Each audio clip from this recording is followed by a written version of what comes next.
anni fa è uscito il disco 1000 frasi d'amore, Camminato nel cuore, e ho preparato giusto 3 canzoni, giusto sono 3 brani, 4 brani, chiedo scusa, sono 4 brani delle mie vecchie canzoni. Adesso le facciamo ascoltare e fanno così. Vai.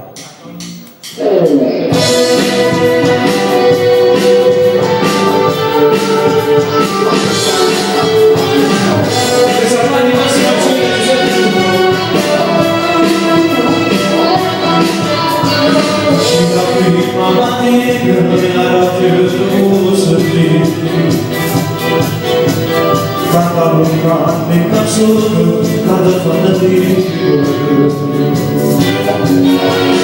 Tu sei sentirsi ragazzi, ma soltanto la notte. Te la venisse veloce, che la casa con te sa.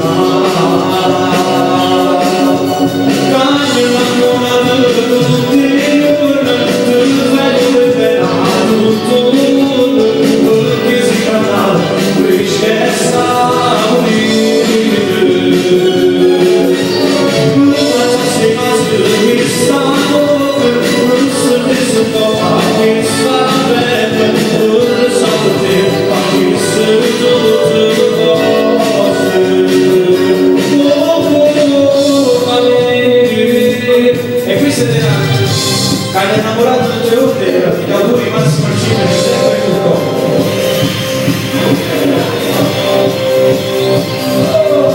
Non vuoi sognare, lascia non sapere dentro il cuore, c'è lui che innamora me, passione, come il telefono passa di lui.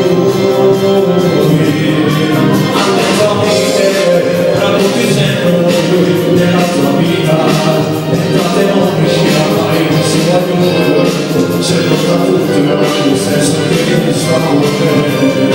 Tramite frasi di amore, ma sei noto perché già ti cammina nel cuore. Poi solo per lui, tutte le voci parole. Sempre solo per te, ti amo se la mia vita, se da parte di te.